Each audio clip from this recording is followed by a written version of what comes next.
And I looked at the numbers, and I do this every time we have a membership class, and for years it's been right at this percent.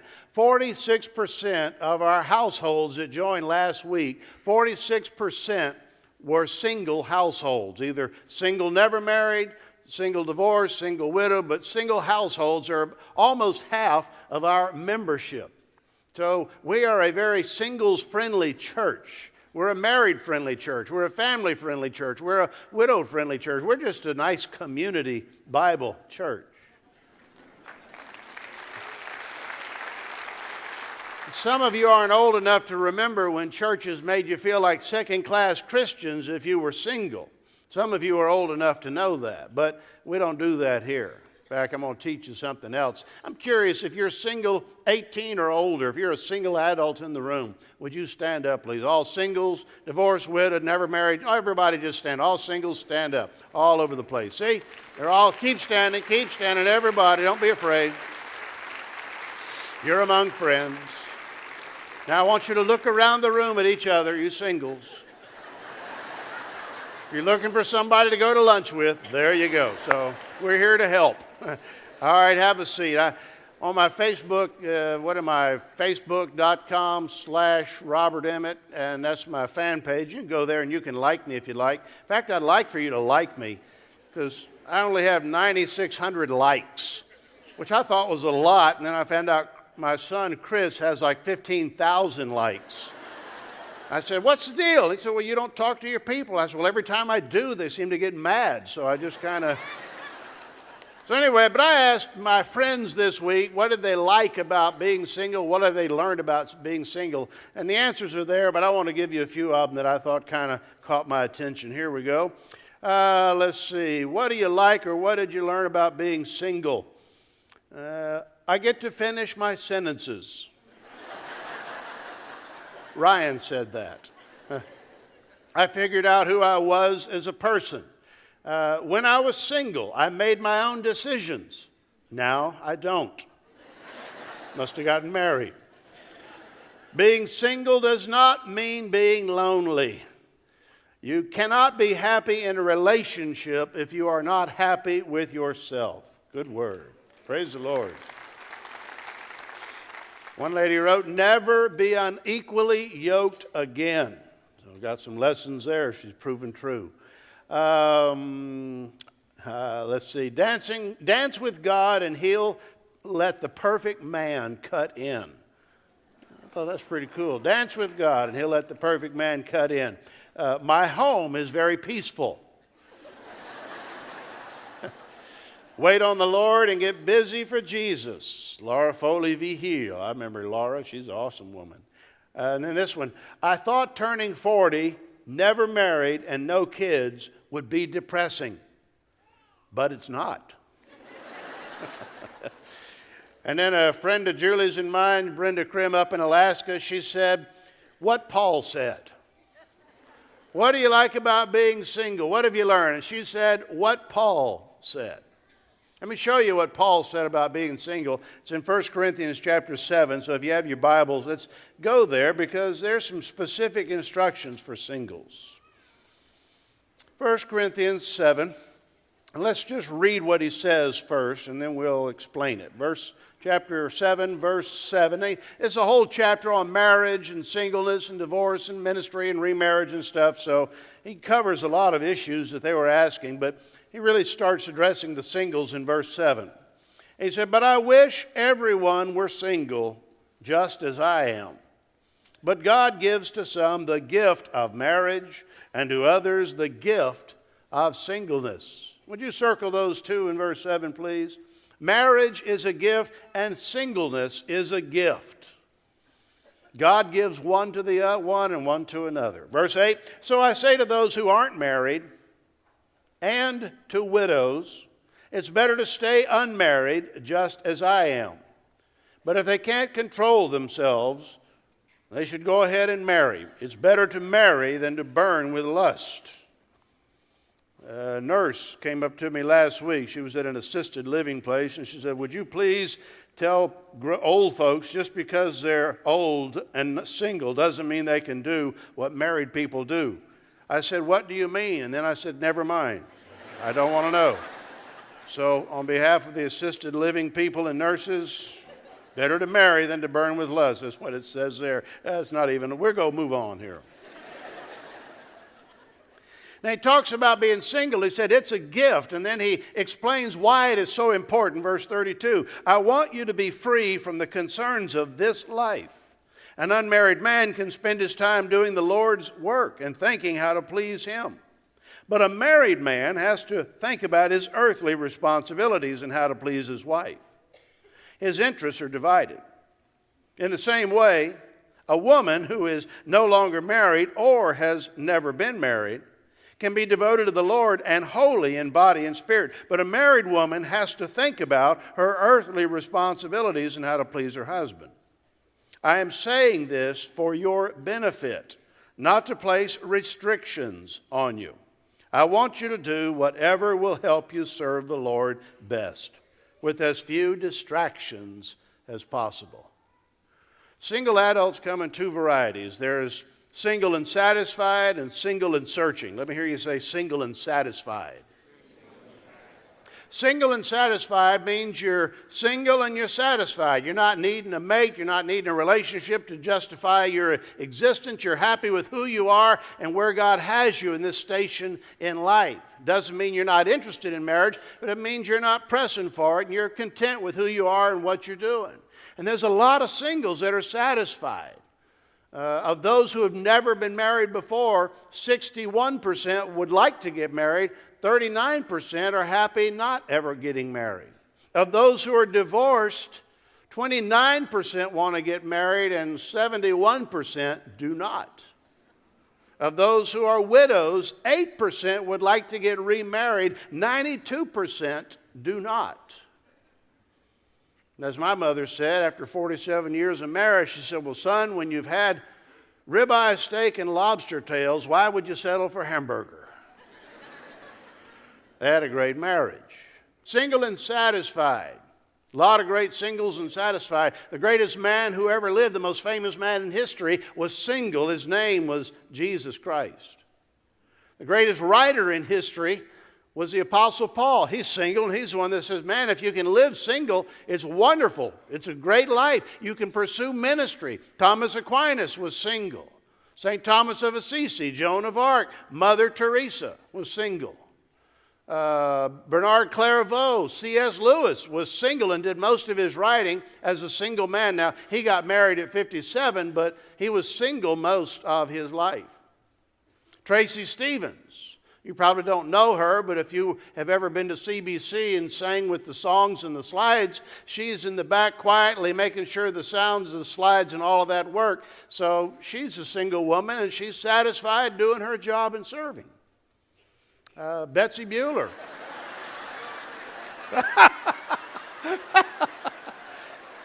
You see? I rest my case. Thank you, Tracy. It's a dangerous church when the people in back start changing things up. So, Betsy Bueller, she's awesome, a legend. We call her the matriarch of CBC. She's single. She runs all of our communication. And basically, if you can see it or hear it, then Betsy's doing her job. She's a close friend, a close partner in ministry. I said, well, Betsy, you're an expert on single living. Give me some words of advice to share with the multitudes. And so she emailed me this, and I get to read it by permission. Here's what she said. Be obedient, have joy in your journey. Listen to God, follow His will. God will open the door if it's meant for you to be married. If not, you can open the door and be miserable the rest of your life. Singles can have a great life with married friends. Most of my friends are married. I respect their boundaries. We socialize together, we travel together, and I have never felt like the third wheel with any of them. I know marriage works because I live with two people who died loving each other. God has not put the right person in my life yet. And then she wrote 1 Corinthians 7:34. But I am going on and ministering more than if I were a married person. My greatest joy, if I died right now, and Robert, you can say this at my funeral, is I followed the greatest man that ever walked the earth, and that's Jesus. She said, at the end of the day, I really do have it made. All the men I get to work and hang out with all day long, I can tell them goodbye at 5 o'clock.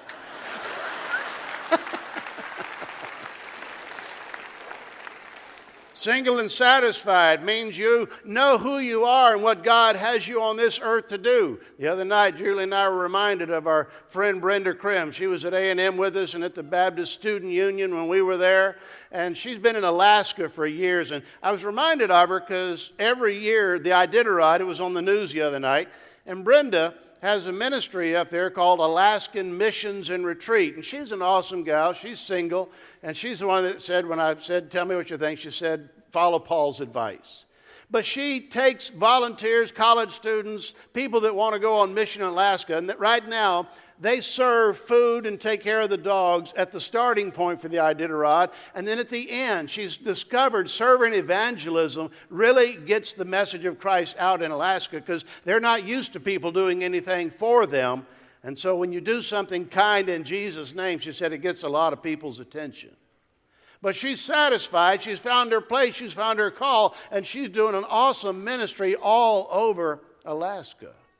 Single and satisfied means you're content with who you are and what God has you on this earth to do. Now, I know a lot of singles, especially in our church, are single parents. And single parenting is a challenging job. Let me give you some words of encouragement, kind of like Paul says. These aren't exactly written in the Bible, but they're wisdom, and so I'll pass them on to you. If you're a single parent, a father raising children or a mother raising children alone, do not try to be the other spouse. If you're a single mother, don't try to be mother and father. You can't do it. It doesn't work. You can try all you want. You'll frustrate yourself, your kids. It doesn't work. If you're a man raising children, don't try to be the mother, especially if you're raising daughters. Be the best father you can be, the best mother you can be, and tell your children, you know, this isn't the ideal situation, but I'm going to do my very best that I can, and we'll help you get connected. And if I was a single mother and I was raising sons, then I'd call this church, I'd call Sean Metcalf or John Stotzenberger or Scott Donahoe or Chris Cagle or John Valenzuela or Mike Andrews, and I'd say, I've got some sons that are going through that stage and I need some good men in their lives. 1 or 2 is all it takes. A good teacher, a good coach, a good counselor, upwards or something. You will, in this church, I know, if you ask any Christian man, would you mind mentoring my son? Would you mind coaching him? Would you mind kind of being a friend to him, be the father figure that he needs in his life? There's not a man in this room that would say no. But they don't offer it, and you wonder, well, why don't they? Because it's a social barrier. I mean, to go to you as a single mother and say, let me help you with your son, if you haven't asked, we don't want to create tension. So single mothers, if you got sons, we got a network of men in this place upwards. We got college guys, high school guys, and just go to them and say, look, my son needs a guy in his life right now. Would you be that person? If they got friends and dads in their houses, then do the same thing. Just communicate. It's a simple thing, but if you don't ask, they're not going to volunteer it. If you're a father raising your daughters, they're going to ask some strange questions and you don't have the answer, and you really don't want to discover the answer.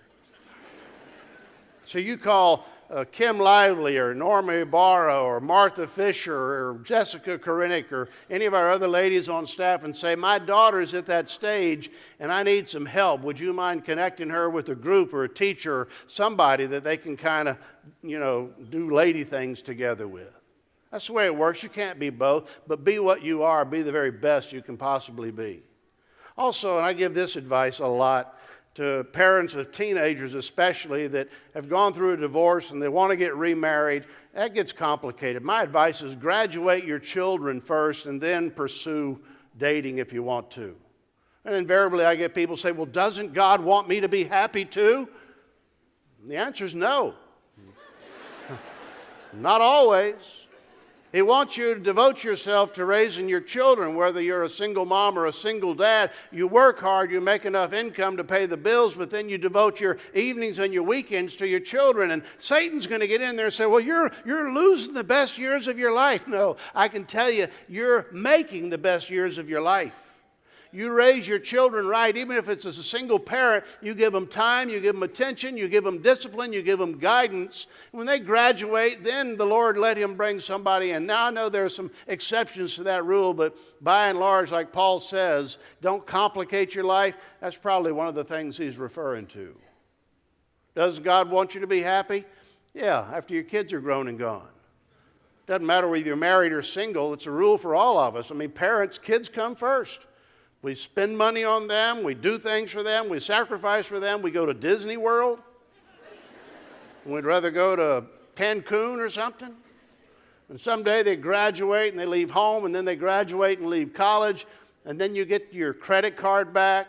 You give them the cell phone bill, the insurance bill, the car insurance bill, and you say, hey, and at that point, you get happy. But until then, you're just trying to hang on. So single or married, that's just the way it goes in life. Your priority are your children. Do what's best for them, first and foremost. And now the second group that I want to talk to, the single and searching. And that's okay. Like I said, 61% of those never married would like to get married. And 30% of those who've been married like to get married again. So there's 90% right there of people that would like to get married again. Nothing wrong with single and searching, but let me give you some wisdom today, because a lot of you are single and searching and you're getting frustrated. You're going to church and you're going to groups and you're going to things and you're going to bars and looking for Christian guys in bars, and you're not going to find the good ones there. If you find a wonderful person in a bar, turn the lights on.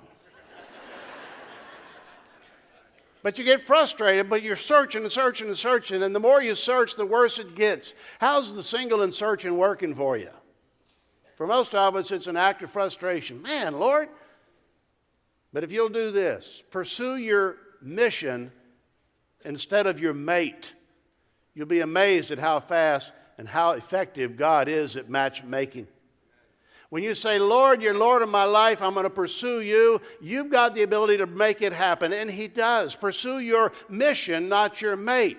And in the process of that, you'll be amazed how God brings the mate into your life. I mean, look at the Bible. You got, who was the first one? Isaac and Rebekah. Isaac was 43 years old, the son of Abraham. Never been married. Abraham realized, man, he needs a son. His wife died, his mother died. Abraham, Sarah did. So Abraham sends his servant to go get a good wife for Isaac. How would you like that job? Go back to the old country, get a good wife for my son. I mean, this is the heir of God. This is the heir of Israel. The servant, he's just nervous as a cat, and rightfully so. And he prays on his way. He says, Lord, have mercy on me and on my boss. Please show me the right woman for Isaac. May the woman that you have for him be the one who offers to water my camels. Now, that doesn't sound like a big deal to you, but he had 10 camels. Camels hold about 50 gallons of water, 8 pounds a gallon. That's 4,000 pounds of water. So, if you had one camel, hey, let me help you out. 10? He's at the watering trough, and Rebekah comes up. She sees him. Hi, you're a stranger? Yes, I'm on a journey. She goes, hey, can I water the camels for you? He said, yes, you can. She said, wow, big deal for him, I mean, one thing you got to give Rachel for, again, 4,000 pounds of water lifting up out of a well. I mean, Rebekah, she had some guns on her. She's feeding the camel. She goes, what brings you here? And she says, on a mission. So he goes to her house, meets her family, tells the story. They're all just crying. They can't believe it. And he says, so, Rebekah, would you like to travel back with me across the desert and meet this new guy? Now, what would you say if you were the parent of Rebekah? What? I just met you and you're taking my daughter away across the desert? No way. But Rebekah says, I'm in. She goes back, she's riding with the guy, and she says, who's the guy coming in the distance? And he said, well, that's my boss's son, Isaac, the guy I've been telling you about. Oh, and she covered herself up and got down, and they got married that night and lived happily ever after. God knows where you are, and he can get you where he wants you to be. You don't have to make it happen. You pursue your mission, and he will make it happen for you in his time. Now, a lot of you have been praying for that right person, and it hadn't happened. And it's one of three reasons. Either you're not ready, which we know that's not the case, or they're not ready. You don't know what's going on in their life, or God's got a better plan for you than marriage. Either way, you pursue God. Now, let me give you a little advice if you are single and searching. And write this down. Make a list of what you're looking for in the man or the woman of your dreams. Make a list. Just 3 to 5 things, 5 to 7 things. Just, Lord, if I ever did find the right person, I wish they would be like this or do that. I mean, Christian, handsome, whatever it might be. Just write it down. Why? Well, if you don't know what you're looking for, then how will you know when you find them? So you write it down. I've been giving this advice for years. My daughter, Heather, at 15, wrote down what she was looking for in a man. She'd heard the message, so she said, Lord, here's what I'm looking for in a man. And I said, well, let me see your list. And she says, okay. She was, the high-achieving child, the over. Come on. I said, 3 to 5 things, 7. She hands me a list of 65 things she's looking for in a man. She's 15. I said, Heather, even Jesus wouldn't qualify to be your husband. I said, come on. White teeth, nice tan, big forearms. And she said, well, you have big forearms. I said, yeah, but you can't make that a qualification. Very few are blessed with guns like these. I tell her, I said, man, cut your list down. I mean, give your top 5 or 10. She goes, like, I have 65. What's wrong with that? So I'm kind of, oh, it's all right. I'm thinking, bless her heart, she's never going to find anybody. Julie wrote on her list, she said, don't listen to your father. She said, Heather, never compromise. God is able to send this guy to you in his time. 5 years to the date on that list, Shane Rogers proposed to her, and they've been happily married for 10 years.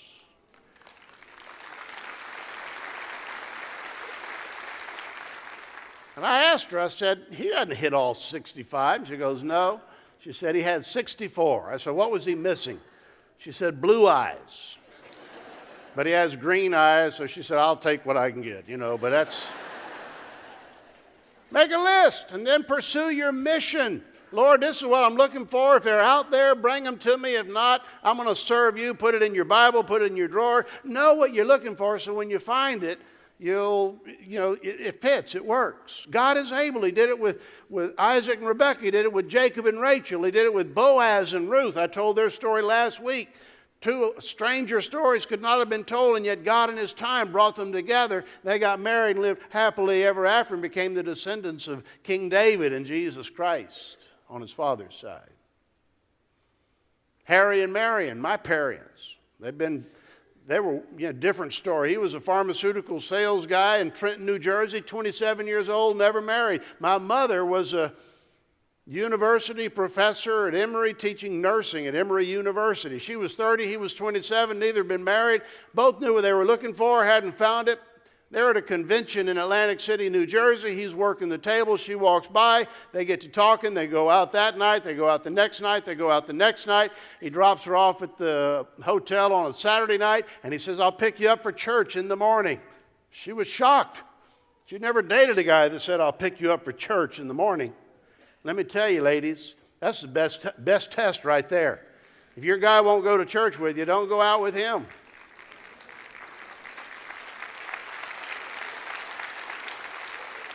And you're thinking, well, I can win him to the Lord. Let somebody else win him to the Lord. You get one who's already won to the Lord. Be not unequally yoked. And they went out, and then they went back to Atlanta, New Jersey. They saw each other a couple of months later, saw each other a month after that, proposed and got married. They met in June, they got married in December, and they lived 47 years in marital bliss and happiness. You know what you're looking for? God is able to bring it together in his time. My whole family's story is like that. Probably yours is too. All 3 of my children just pursuing whatever it is God had for them, and in their pursuit of their ministry, their work, their callings, God brought the right person at the right time. But because they knew what they were looking for when they found them, that's it. We Emmets, we don't take long to get married. We take a long time to get there, but once we're there, it's okay. My own story. I was a pastor in a country church, a senior at A&M. Whoop, I got a lot of Aggies in the house. Proud of you. I was trying to, I was a Baptist at that time, so I started dating Baptist girls. I dated Catholic girls all of my life, hadn't dated Baptist girls. Big difference. I thought, well, better date within the fold. So I dated one. She was a missionary, and we dated for a couple of months. It was all right, but she just, okay. Went to the A&M Baylor game in Waco, and then got interested in a church piano player. So I started dating her. The problem with that was she was the roommate of the missionary that I'd been dating. Now, gentlemen, let me give you a little bit of advice. If you think you're more interested in the roommate than the one you're with, don't make the switch on the same weekend. Give it time, a few months. But anyway, I didn't work with the missionary, didn't work with the preacher, the piano player, and then the next one I met was a preacher's daughter. Nice lady. I thought, yeah, this is it. I'm a preacher. She's a preacher's daughter. She knows the way it works, and met her dad, really nice. We went out a few times, and it was nice, and But then one weekend, the same weekend, we both stood each other up. Not a good sign for a happy relationship. I was out of state. I called her house. I said, hey, I'm out of state. I can't make the deal. And her mother says, well, she's not here anyway. She's in Waco. What? Yeah. You mean she stood me up? So that didn't work. I got tired. I told the Lord, I'm done. You want me to be single and happy? I read 1 Corinthians 7. I'll do it. Anyway, I had 2 Dalmatians and a motorcycle. What more does a guy need? But I quit looking. I quit dating. Forget it. I'll just do ministry, do work, finish up school. And I got plenty busy doing stuff that I was doing. So, when you're single and searching, you go into every room, every meeting, you look at the fingers, you kind of look around. And I quit that. Just forget it. I'm done. I've tried 3 times. I'm out. About 3 months later, 4 months after this, January, February, March, April, May, close to 5 months, I was in an office at the Baptist Student Union sitting down, and a girl walked in the room, and I said, here, sit here, and she said, thank you. That was it. Here, sit here. Thank you. And I left. No conversation, no nothing. And about a month and a half later, the Lord put her on my heart because I knew she was going churches every week doing ministry. So I just said, hey, we met a while back and I've been praying for you. And no churches can be kind of challenging. If ever you need to just unload on somebody, I'll be happy to listen. But anyway, have a nice summer. Wrote that letter and put it on the kitchen table, and it sat there for 4 days. Because here was our conversation. Sit here, thank you. Not exactly a sign that this is the one. Went to the mailbox, opened it up, put it in by faith. Shoot, there it goes. I thought, oh man, there goes the ego. What if she doesn't remember me? I'll have to move. A few days later, I get a call on a Thursday night. Yes. I said, the lady said, the operator back in those days, is this Robert Emmett? Yes. Will you accept a collect call from Julie Terry? I said, yes, I sure will. Hello? Hello? We just started talking. For 3 months, we didn't see each other. From the time we met, actually about 4 months or so, from the time we met, never saw each other. We talked on the phone, we wrote letters, and that's it. I met her in September face to face. We're going to a camp. I'm loading suitcases, and I hear this voice that says, are you Robert Emmett? And I turned around and I said, yeah, are you Julie? She goes, yes. And she jumped into my arms and hugged me. I thought, man, it's pretty cool. But having had such a bad experience with Baptists, I didn't know how to play this one. So we went out to eat, and we went out to lunch, we went out to movies, we sat in the park, we talked about anything and everything for 6 weeks. Finally, at the beginning of October, I was dropping her off at her apartment one night, and she said, can I ask you a question? And I said, sure. She said, are you ever going to kiss me? I said, well, I didn't want to scare you away. I didn't know what was protocol with Baptists, so I didn't. She said, well, you won't scare me. So we kissed, hello and goodbye. Long hellos, long goodbyes. We dated for 2 months, got engaged in December, got married in June, and 34 years this June. We live happily ever after. Why? Because you pursue your mission. Lord, what is it I'm supposed to be doing? Work, ministry, school, whatever it is. You find your mission from the Lord. You say, here's what I'm looking for if ever you're thinking about it. But I'm going to pursue you. And in your time, whether it's weeks or months or years, God is able to make it happen. If you pursue your mission, God will send you the right mate at the right time, and you'll live happily ever after. That's the good news. Now listen to me carefully. Those of you that are wondering if you've met the right one or not, here's the litmus test. Is it easy or difficult? Is your relationship with that person easy or hard? Golly, we're always arguing and all of that, but maybe they're the one for me. No, they're not. They're the one for somebody, but it ain't you. When it's easy and it's right, that's when you go, wow, this is what I'm looking for. I'm seeking the Lord. This happens. It lines up. You know, we got engaged in December and married in June. I would have married her 3 days later in December, but my mother-in-law said, no, 6 months to plan a wedding. We don't need a wedding. And we did. We waited. But I mean, when you know, you know. God is able. Pursue your mission, not your mate. And in His time, He'll fulfill both, and you'll find joy in the journey.